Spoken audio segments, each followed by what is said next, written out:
Why are you so aggressive and like? Ma'am, I'm not aggressive. You already hit my dear. And you're late also. I'm very funny. I'm very.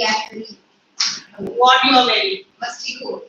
You are mischievous, I agree. But no, ma'am, I am not mischievous. The mischievous in English does mean mischievous. And it's a politer version than naughty. Yeah, ma'am. Two says about fine. I wrote the notes today only. Very good, congratulations. There is a chapter called the Black Aeroplane.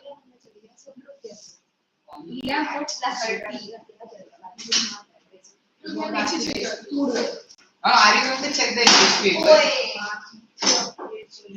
What test we are going to have tomorrow? No. But I will see your papers. I have access to everything. So we can see our answer sheet. Oh. I hope you don't bubble up. Otherwise, I will give you. First, I'll give you. I'm telling you. No, I will seriously give this time because board exam. Don't make me do joke out of it. Youth, especially, I'm telling you. Liam O. Flaherty. Come on, read. Black Aeroplane. Frederick Forsyth. His first These are the two authors who wrote your two stories. On his first slide, we have learned each slide, so we do not need to read it again. Yeah, right. So, what is first slide all about? You are late, very late. Go out 6 minutes late, ma'am. Yes, ma'am. Go and wait 6 minutes. Go. Now, that's not late. Now he was late. I am in the same tuition. How many tuitions you are going like? Friends. Separate. So what is this first slide all about since you have done it so much? I am not going to, you tell me now without looking what is the First slide is the story about a young student who was afraid to take his first class. what do you understand by it? That we have to face our fears. I have to be confident. Why? Courageous. To achieve something. Yes. To achieve something in life. Just ratify that and just write the same thing in the board exam. Yes. Yes, that is what you would do. Yes. You know, road learning doesn't work with CBSE, you know that. Yes, ma'am. And then explain what does it mean? What did? Wow. There was a white seagull. He was scared because he could not fly or something like that. Something like that. Yes, ma'am. And then his parents forced him to fly. They did not give him food. Then he flew away after that. Right now. So I should advise your parents that you all also do the same thing with your kids. What? Force them to study. And do not give them food.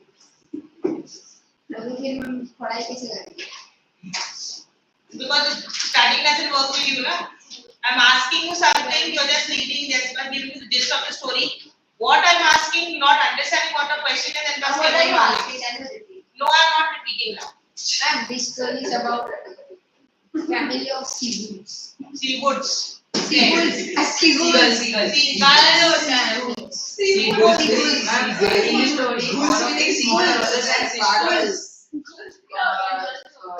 Smaller than him could even fly because they had courage, but the seagull was bigger than his siblings. He didn't have the courage to fly, so It's about courage. No, Stories. it's all about courage. Very good. So, The lesson reflects. अरे क्या कर रहा है? The lesson reflects how one hesitates to take first step, and that fear is all in the Can you mind. please do that? One should trust one's abilities I'm trying because to, but everybody. the fear of suffering is worse How than do we the do? Suffering excel. How do you do? This is not your room. The room option is not there. You can check this side if you want. Ma'am, there is, I think so. Open the. Yes, for more. Not that one, ma'am. Up there. Yes. There is no 30, other 30. Yes. 132 and a half. 32 and a half. Ma'am, see that size in there. Oh, Yeah, wow. Wow. Crazy. Crazy. Yes, sir. Alright. Yes, yes. Read now. Yes, Again, read, but this time make me explain to me what does it mean. see. You have finished this lesson. My question is, you have finished this lesson in No, the ma'am. school. No. Yes. Yes. Yes, you have a test already on it. No, Yes. no, ma'am. Yes, Ma'am, lesson is not only They got started, ma'am. You only told me that you have a test. UT I am not talking about. I am asking in school. Oh, ma'am. I don't even know Ma'am, if this he is had a test. I didn't. Motu. चुप रहे I am asking you something. You all had a test in school. Why can't you answer a simple question? You all are not paying attention today. It becomes a revision for you all so that it at least gets stuck in your memory that something has been taught to you. And the stories about hesitation. I am not asking about the story. I am asking what does this mean? Look at the board, look at the sun. Monitor and tell me what does it mean.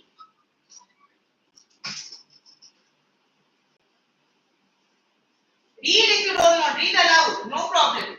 Read. The lesson relates how one hesitates to take the first step and that fear is all in the mind. One should trust one's ability because the fear of suffering is worse than suffering itself. Give me one example of real life. Give me one real life example when this applies in your life. Right. Paragliding. Paragliding takes what? Ma'am, like writing. We could ride a cycle. Exam. Before riding a cycle. Correct. And before exams. When you start riding a cycle, Ma'am, you before fall. exams. Yes. You are scared. Yes. But when you don't give up, ultimately you will learn how to balance yourself and you don't require those training wheels. And before exams. Before the exams, what? Fear of failing. No, not failing. Fear of not writing. fear that I am Passing. So that's the fear. Until you choose that, you will not know what fear is, how you can learn to Correct. Very well explained. And you play more, that is what it is because he is going to have a major fight and you this one. You come this side, Devanshi. You come this side. Yes. Here. It is okay. I don't want you together, you understand that? Come here. Keep it when I require it. Because you all don't know how to control your hands and your legs. That is the problem. This is a very important lesson which is applicable in your life. Whenever you do literature, remember, whenever you do any kind of literature, it teaches you certain lessons in life, which you have to apply. Now, when you are doing your board exams, the fear of failing, as you said, is always going to be there. Not like failing, but not scoring. Not scoring marks, not doing well.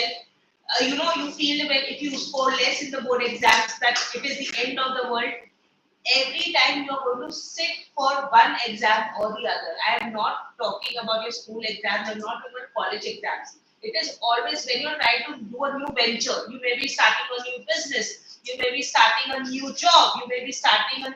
It is always like that. We build up huge mountains in front of us, and that mountain scares us so much that we are unable to overcome that fear. Understood? And that fear that's what it's teaching you, that if you don't take that first step, how will you ever learn? You'll fall the first time, you'll fall the second time, you'll fall the third time. But ultimately, you will learn how to stand on your own 2 feet. That's what the lesson is all about. And that's the lesson which you have to pick up. That's the lesson you have to understand. And that's the lesson you will be able to write. As I said, nothing works as rote learning. You have to frame your answers on your own. But if you can't explain that particular one simple sentence, then what are you going to write? And it has already been taught to you all in school. And here you come and sit and chit chat.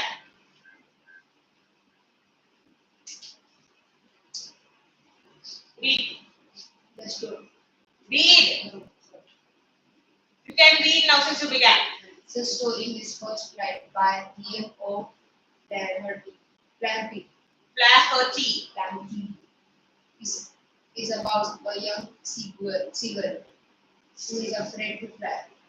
All his younger siblings, despite their much shorter wings, flew fearlessly while he could not gather the courage to trust his own wings. The young seagull became sad when he saw his parents perfecting his younger siblings in the art of flying. His parents scolded and taunted him for not even trying. So what kind of parenting this seagull has? Tough. What else? Strict. What else? Look at the contrast of what the older seagull and the younger seagull. Look at the contrast of how the seagulls are treating their kids. And tell me. The parents are taking the younger seagulls with love and affection because they want Gentle parenting. and the parents of the seagulls treated like the main seagulls. So are they bad parents? No, they are not. Why? Just because they are just teaching him to at least try, not to be in fear that I'll fall, but just to fly, just try to fly. It's not like encourage. It's like reverse cycle. Good. Because remember, always in your life, there are times where parents are going to be very, very gentle, very, very loving. But there are times when they are very, very strict. And when they are very, very strict, what do you think? We think That they're bad, they don't love us, they just don't care for us. That's the first thing. As a teenager goes out in your head. That is the first thing which comes. Whenever they stop you from doing certain things, when they told you not to do it, you feel that they hate you. That is what I'm making concern. You have to make sure. Then you can analyze this as they are not bad parents. They're trying to the way they treat this younger one and the way they treat the elder one is very, very important. Why do they need him to fly? that we can accomplish. So that you can set an example for this. They can accomplish what? Overcoming his fear. Overcoming his fear and standing on his own 2 feet. That's why Overcoming parents are to be harsher on independent. their older siblings. Parents are harsher on the older siblings because you know if you come to this world, you live and then you're going to die. There is no changing. Nobody is immortal. There is a time where you are going to live, you are going to be born, and there's a time where you're going to die. Parents force their kids so that they know they can stand on their own 2 feet and survive in this tough world. And if you're always going to be fearful, if you're always going to be held back by your fear, you will never learn to fly. And now I'm not talking about literally flying bird. I'm talking about exploring the world and facing the difficulties and facing your problems. They will hold your hand. See, like the younger sibling, they are guiding them. They're this one. They will be there to guide you. But after a certain time, you have to fly on your own. So that is what it is talking about.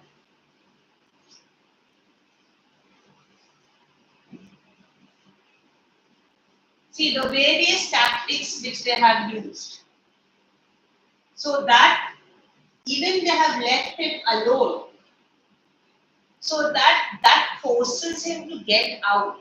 Sometimes you force your parents to try various tactics when you are not listening or you're not understanding what they're trying to say. But if you see only your viewpoint, you don't see what your parents are trying to achieve.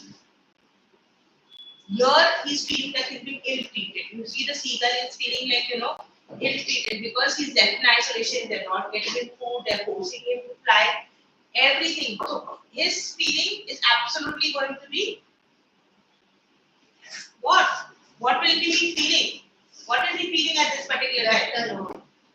Very lonely, Isolated. very negative, right? Neglected. Correct? He's feeling absolutely low when he's left alone. But that loneliness sometimes, what happens? Brings out the best in us. Yes, that loneliness sometimes forces you to act. Till he was not pushed, till he was not forced to face the situation, till that very time he didn't fly. But once he was forced, he finally took his flight. So in life also we are pushed into one corner. And the only thing is one is you can cry your heart out or fight it out. Remember, in life you are always going to be forced into one corner sometimes, where you will not have any way out. So either you cry your heart out or you fight it out. And this is what he chose. This is what he chose. Finally, he took that step. Finally, he decided to fly. Finally, he left. And then, when he at least tried, that was a family celebration because that's what they wanted him to do. And that's why they celebrated and they danced and they had fun when he tried because it was an achievement. They celebrated that achievement. You will always, as I said, you will always have some fear or the other. But you will always have your family support too. Even though there are times when you feel like they are against you. Even that time they will be there. Even that time there will be somewhere you will know in your heart, they are there for me.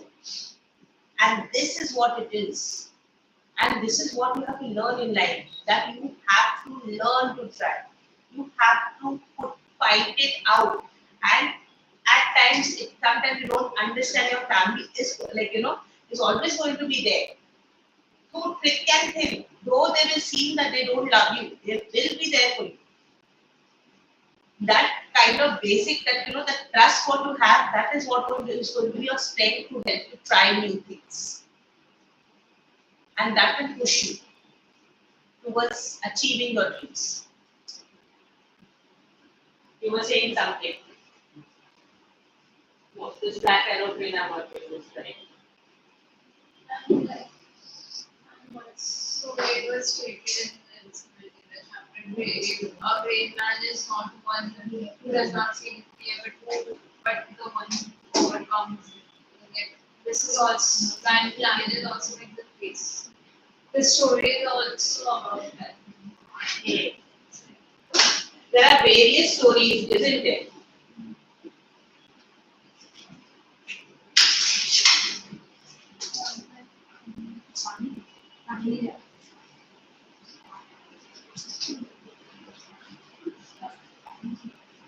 Yeah. Medicine. Medicine.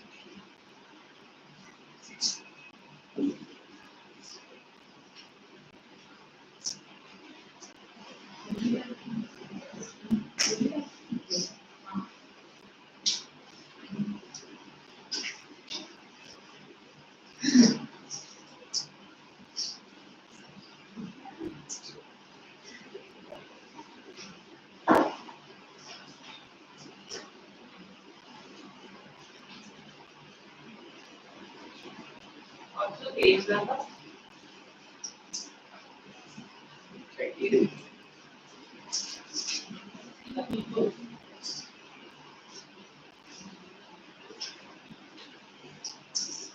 After the chapter.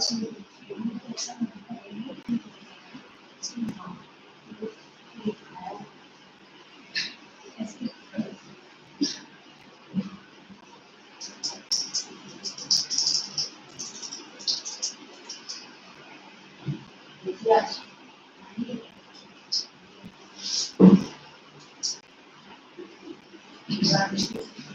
Alright, read. The young Sibyl was known of his age. His two brothers and sister had already thrown away the lady.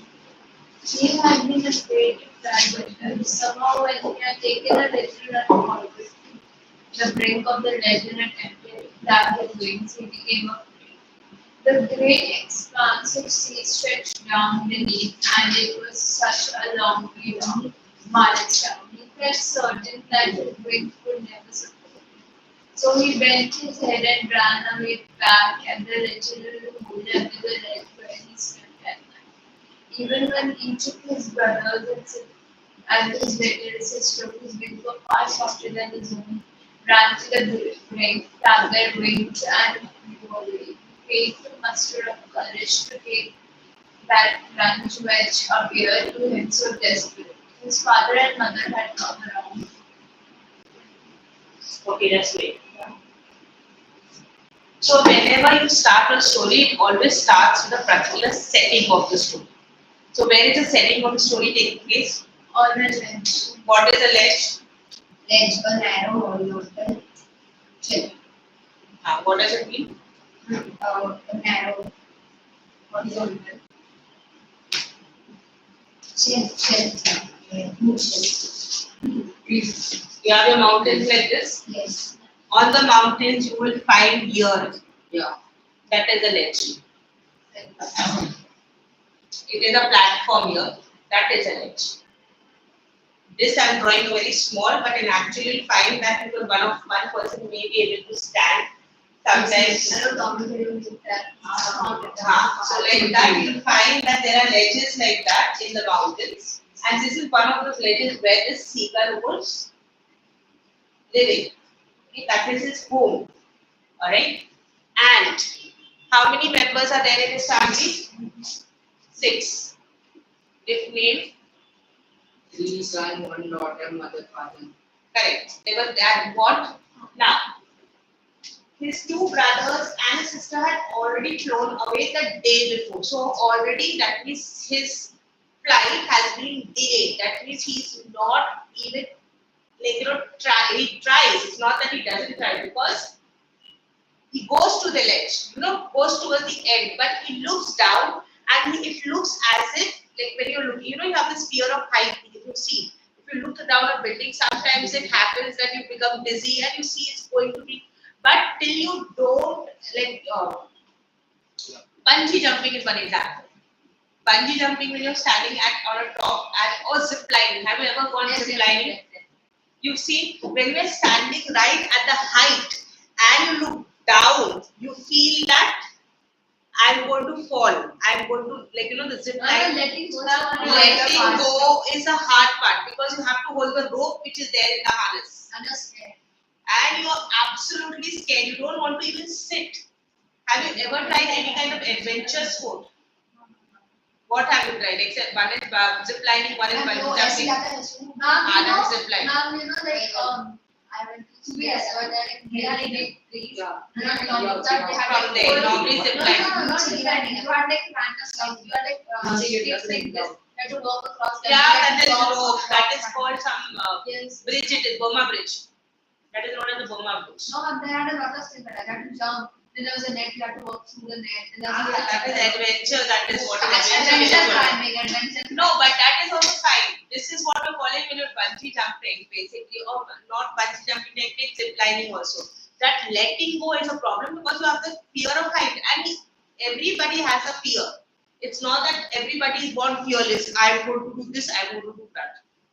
Nobody's born, except for a baby toddler. I did paragliding once, and it was very high up in there. So I was very scared to start, but then when you go up, it's like you enjoy yourself. Okay, so he's had been afraid to fly for him, and all the young now what it is now. Again, you need to understand the younger ones have done, the elder one has not done. You will have that kind of you feel ashamed of yourself. You feel ashamed of yourself. Oh, my younger ones are doing and I'm not doing. That also adds to your already you feel down on top of it. You feel that also that I'm ashamed.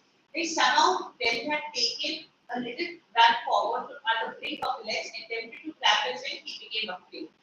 So it's not that he's not trying, he's trying, but then that fear overcame him. That fear of falling, the fear of what will happen, the fear of I cannot do it. That also is a fear. It pulls him back. The great expanse of the sea stretched down beneath, and it was such a long way down, miles down. So the author is also like when he's looking down, it's absolutely deep. The valley is very, very deep. So even when he jumps from there, it is going to be something which he feels that I will fall to my death or I will not be able to do it. Okay, and that also is one fear which held him back. Then he felt certain his wings would not. So this was his fear. Another fear that his wings will not support him. He doesn't have strong wings, he has weak wings. You know, when your hand doesn't it happens when your hands become very weak, you will drop that thing. Happens if mama is giving you cutlery and that to glass cutlery. And it is glass cutleries are not light. Like the melamine ones are light. But a glass cutlery, if you have a stack of plates, and when you're taking it from one place to another, your hands becomes shaker. It becomes shaky because of the weight, and you will drop. So you have this fear. Okay, I will drop. So here he feels that my wings, I have wings. They will not support me, and I will fall directly to my death. Basically, fall down. So he bent his head and ran away. Now the bent his head tells you what? Yes, that is a shame. You bend your head because you can't face others, you can't look at others. He bent his head and ran away back to the little hole under the ledge where he slept that night. So he doesn't want to show his face to anybody. He's bending his head and he's running away because he doesn't have the courage to face or to fly. Even then, each of his brother and little sister, whose wings were far shorter than his own, ran to the brink, flapped their wings and flew away. He failed to muster that courage. Seeing them, sometimes they motivate, when they are seeing them flying and all that, it should motivate, they can do it and I can also do it. That kind of motivation is there.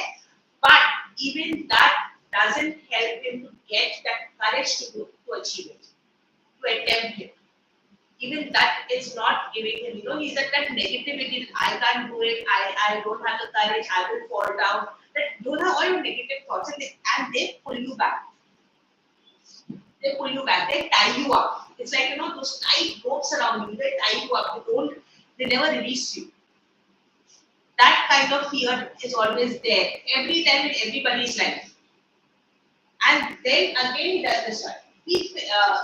That Tatum plan doesn't appear to him so desperate. And he desperately wanted to do. It's not that he didn't want to do, he desperately wanted to try. But that fear was tying him up, it was tying him down. He couldn't have the incy courage also to do that. A little bit more courage would have helped him, but he is not being able to muster the courage, to gather up the courage, to at least try that, try and fly, try to do something. His mother and father came around, calling him to shrilly. Shrilly is basically very high pitched. Shrill is very high pitched screeching voice. That way, upbraiding him, threatening him to let him starve on the ledge unless he flew away. But for the life of him, he could not move. So they are trying their level best. They may have spoken to him very, very lovingly, but now they are resorting to scolding him and threatening him, and they say, okay, now if you don't do this, we are going to take away, like parents do it, and we will take away all your privileges, you will not get your mobile, you will not get your this. They do that because they want that you become somebody in life, right? As I said, if you are born, you are very tired, and there's nobody is immortal. So that fear of that death is also there within the parents, because life is very, very short. It's always like that, and that fear is what they go. They want their children to do well for themselves. They want to, so that after they go, that they don't have to beg anyone. They can stand on their own feet and they earn their own money. That is what is basically, because you require money to live, and that is the basic philosophy of all the parents. They want their children to be independent. They want their children to be standing on their own 2 feet. Because we all know that if we are born, we will die. There is nobody who is immortal. what did this one. For the life of him, he could not move. You know that, as I said, the fear in him, it ties him up. He can't move. That was 24 hours ago. So they left him without food for 24 hours. Since then, nobody had come near him. So nobody came and gave him food, gave him anything, he had to fend for it. The day before, all day long, he had watched his parents flying about with his brothers and sisters, perfecting them the art of flight, teaching them how to skim the waves and to dive for fish. Now, the day before, the sibling learned to fly. The day before. So that day when they jumped, the parents taught them how to skim. Skim is touch their wings in water and come out. Like flying like this. Okay? And then they are seagulls. So they dive for fish. Have you seen birds flying over the water? That is skimming the water. They're just on the surface, near the surface of the water, they will just fly over the water to see fish. That's how they do it. And then once they see fish, they dive into the water, catch the fish, and then they're out. So we will find that in a beach. Seagulls, they're beautiful to watch. You see seagulls, the way they fly, they're very graceful. And in the blink of an eye, they get the fish and they will go. So they have taught that, they are teaching them, they're perfecting them. Can show the photos. No.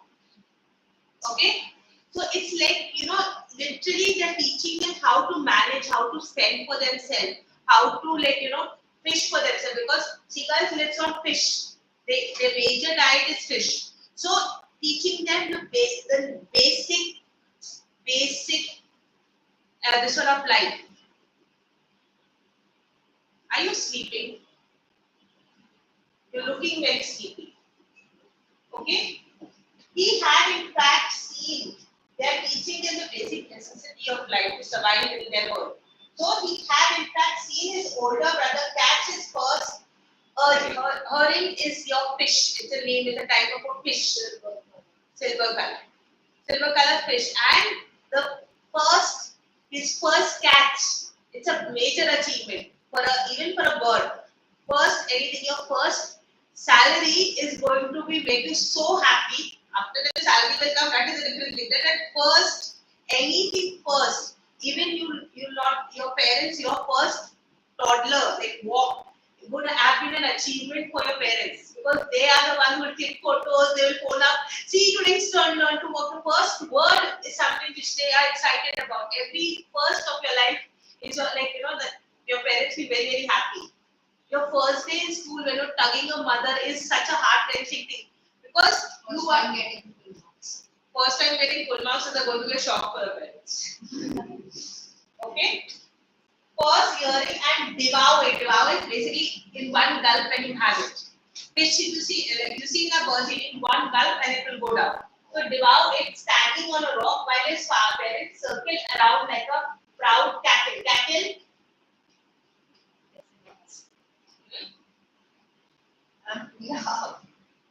Loudly. Yeah. Cattle is a family of seagulls. Raising a sound, sorry. Cattle.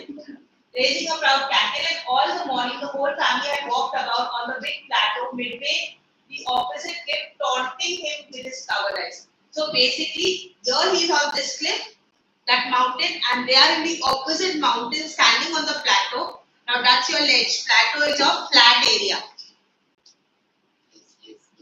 Yes. I'm still telling you. This time, I don't know what he will think. This will be your plateau. ये पता है Hindi medium school किया है. No ma'am, in Markeshwaram that is there. Thank you. I know. Ma'am. I didn't know that only one plateau. Yes. I didn't know आप चला that. गया. Alright. Yes ma'am. The sun was now ascending the sky and blazing on his head that faced the south. He felt the heat because he had not eaten since the previous nightfall. So one whole day he was hungry, and even the heat was getting to him. He was unable to face. He stepped slowly out on the. Now the sun was ascending the sky. That means what it is? What time it is? Sunrise. sunrise. It is dawn basically. Like the sun is rising, but it is dawn. This one. And grazing on the legs facing the south, he fell asleep because he had not eaten. Whenever you have not eaten 24 hours, you feel everything in your body. Everything, your thirst, your hunger, the heat, the cold, every single thing, because your body wants sustenance, and if you don't get sustenance, it is going to give you various signs of like there's something wrong. In when you are playing the sun in the summer, football you're playing or cricket you're playing in the summer, you start perspiring, and if you don't have water for 2 hours, what is going to happen? Dehydration, your body will collapse. That is an indication of your body that something is wrong, correct? You may have not realized you are playing continuously for 2 hours, and you are so like into the game that you forget to drink water. And in that forgetting to drink water, you will collapse. Now, if you see now T20 matches are there, but in between now because they're playing in a colder in this one, you will not feel thirsty. But if you see in India when they play, whenever they have matches around India, you will see that every every 15 minutes, though they don't show it, but you will find on this one they will go towards a boundary where there are volunteers standing, and they will take a bottle, drink it, and then go back. The fielders. Right? And then there is drink breaks also in between. You have drink. Energy water. Yeah, they have drink breaks because it is a tough game. It is not an easy game that you are talking about, because you require that much stamina to play for so many overs. It is not easy when you're batting and if you're out within 1 ball, 2 ball, that's a different thing. But if you're continuously batting for 200, you are going to require the continuous stamina. Remember, that's why even when they are like suddenly this one, they will stop the bowler, they will call for drinks and then drink, and then they will go. By the time they take a break, this one, a break will appear suddenly.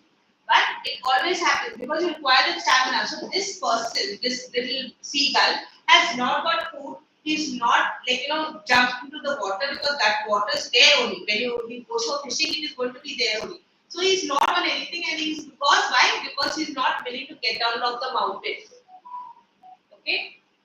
So, and he steps slowly out of the brink of the lake, and standing on one leg with other leg hidden under his wings, he closed one eye, then the other. Now, that is the thing. He's closing one eye, then the other, and he's standing on one leg, and his one leg is hiding behind it, And can you show the picture of seagull? No. Seagull. No. And And pretended to be falling asleep. Still, they took no notice of it. So he's pretending, I'm so weak and I'm so I'm going to fall down. I'm feeling dizzy and all that. And still, they didn't take notice of it. You pretend sometimes with your parents. yes. And the parents, like when I've decided that we are not going to pay attention to you, they know because all your tricks they know. You're also the same thing. I'm pretending to be asleep. Yeah, that too, when you're all on social media. No. Ah. No, social media is going That I was having a stomachache and I skipped school that day. I do that. Classmates Yeah. used to be. As long as it's not something major in life, then it's okay. He saw his two brothers and sister lying on the plateau, dozing with their heads sunk into the neck. Dozing, sleeping. And that's how they sleep, like this. Their neck is inside their lips. Yeah, now you're there, go to sleep, I'll give you. His father was cleaning the feathers on his white hat. You see cat cleaning?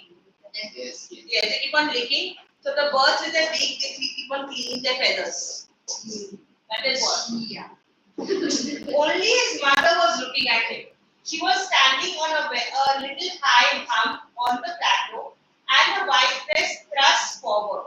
Now and again, she tore a piece of fish that lay at her feet, then scraped each side of the piece on the rock. The sight of food maddened him. So she's tempting him. She's holding that fish. She's taunting him and having, because she's forcing him, and this made him angry. The sight of the food maddened him. How he loved to tear that food away, scraping his beak now and again to wet it. So basically, like seagulls, they keep on doing their beak to sharpen that because you have to pierce the skin of the fish to eat. So you have to have, that's why they keep on rubbing the beaks against the rock because you need to have them sharpened. Okay?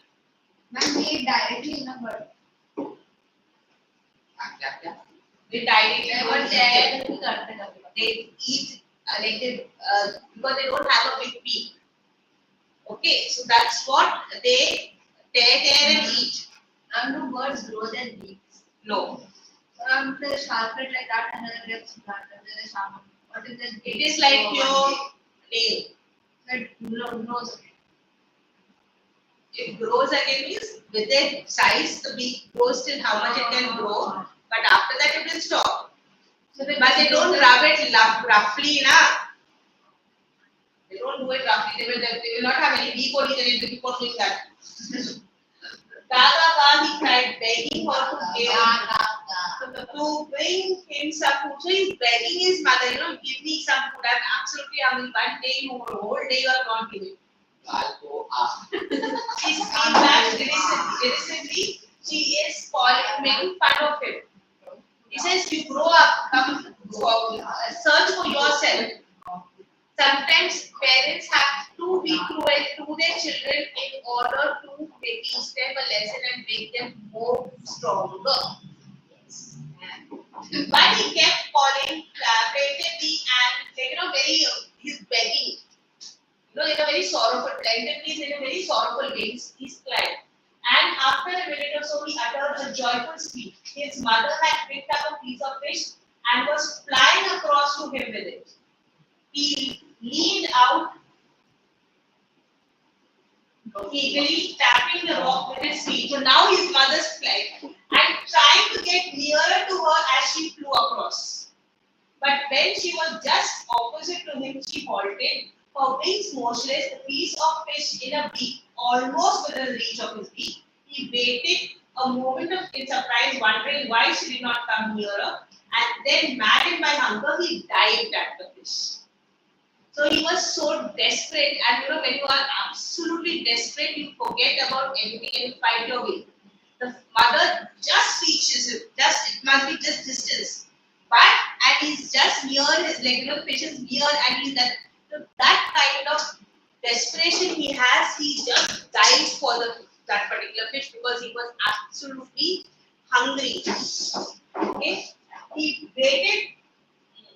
With a loud scream, he fell outwards and downwards into the space. So the mother forced him to jump from that particular ledge.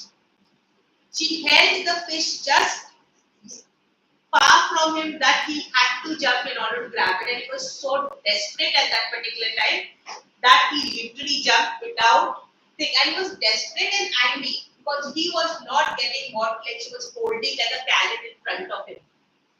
So he jumped and he fell and he didn't realize that he jumped.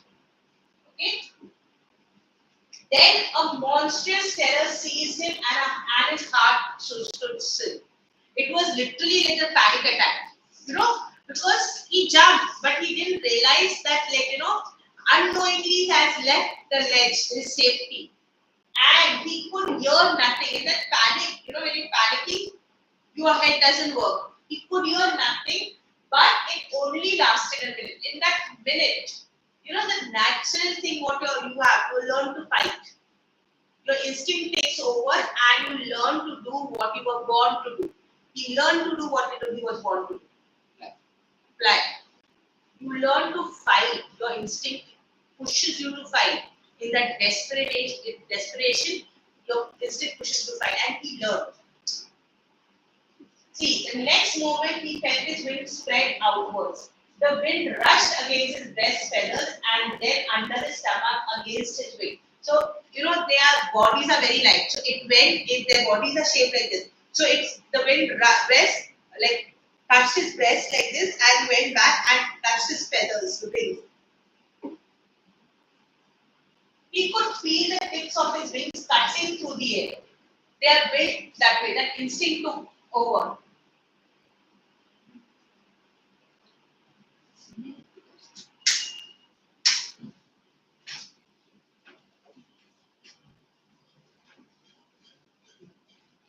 Okay. He was not falling headlong now because it was at a great height. When you're on the mountain, you are on a great height. He was not falling over because it automatically the wings, when you're doing paragliding or if you are doing parachute jumping, immediately first it doesn't open. You are just falling. But when your parachute opens, immediately you are pulled up. Correct? Because that balloon opens, the parachute opens, and it cuts through the wings. So like that, the wings open, so the wings cut through the wind. Okay. So this.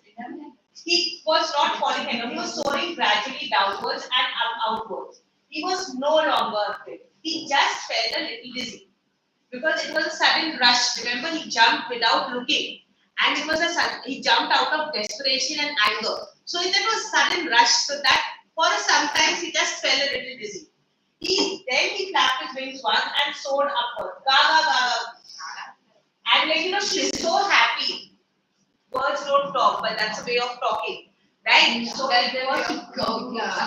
yes, encouraging him. The mother swooped past him, her wings making a loud noise. He answered with her with another scream.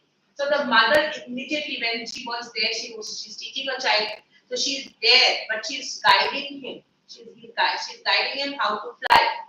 She goes and then he answers. She's telling him, follow me and do this way. So he answered back.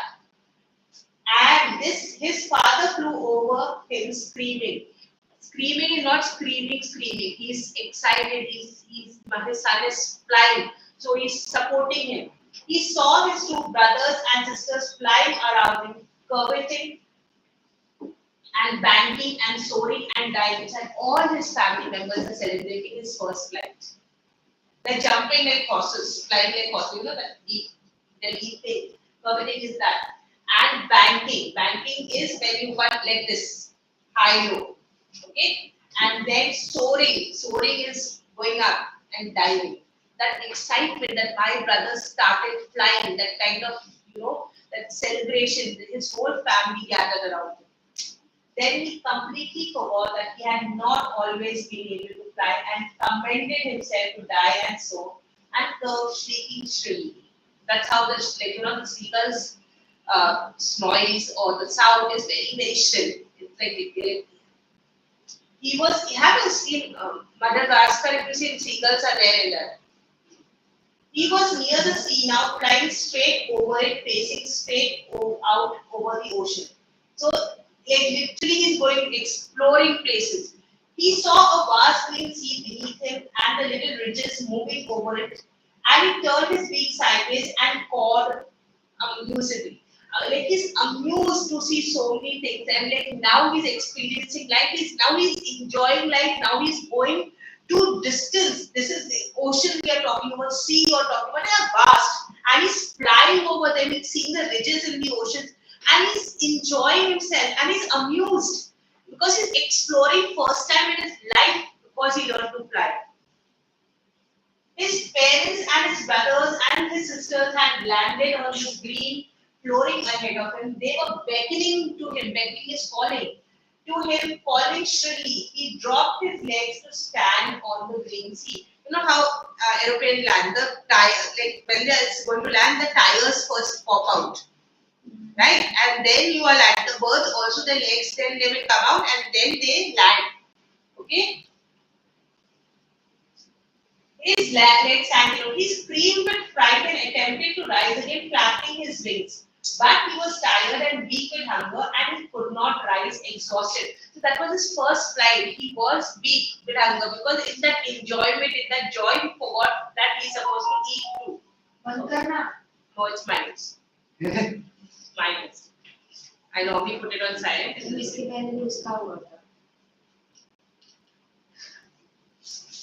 That's minus. I normally keep it on silent. I don't. Okay, he was tired and weak with hunger, and he could not rise, exhausted by the strange exercise. Strange, for him it is strange because he did it for the first time. That's why the word strange there. Otherwise, it wouldn't have been strange because as I said, instinct takes over. It's not strange. You learn because a daily becomes a routine for you. So it doesn't become strange any longer. But his feet sank into the green sea and then his belly touched it and he sank no further. Because his body is light, it was like on the water when you land. Their bodies are very, very light and he didn't sink into that. He was floating over it. Okay? He was floating on it and around him his family was leaving, praising him, and the beach was offering him scraps of dogfish. And he had made his first step. They had never left him. But they were, because they had tried all different tactics, and they wanted him to learn. That's why the mother ultimately held it. He was so desperate that ultimately he decided no. She tricked him into flying. Okay?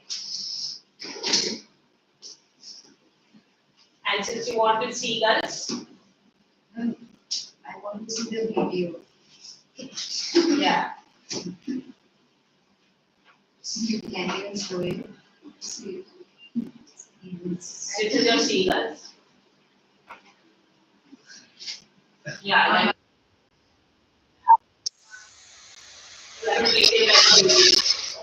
Not this one, ma'am. See,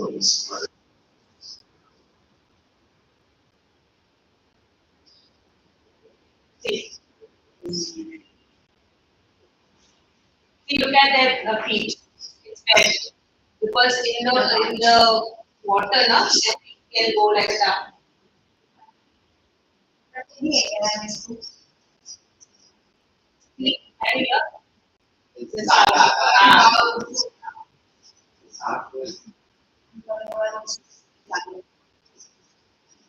Yes. See, look at that. अरे वो boating is there a seagulls? The kurkure नहीं खिलाते? See how they like it. See, I guess now so. Yes, yes, no, okay. No. Eagle,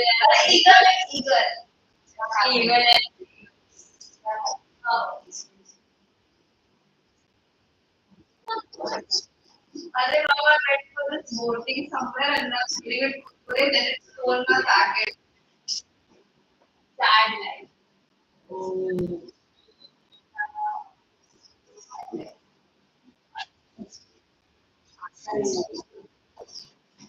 So they eat worms also. So they are looking for worms. See, look at the way they are flying, cutting through the air. And they look like a dysfunction.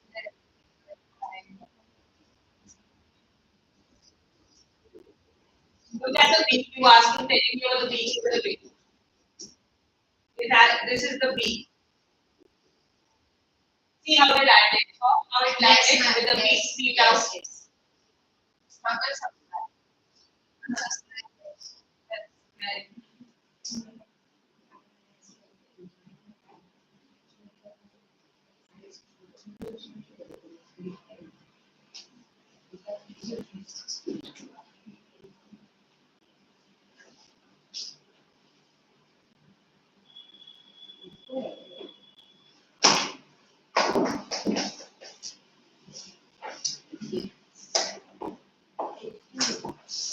See what these are the key markers.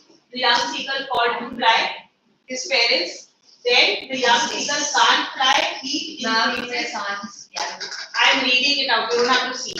I'm not taking the allowing this.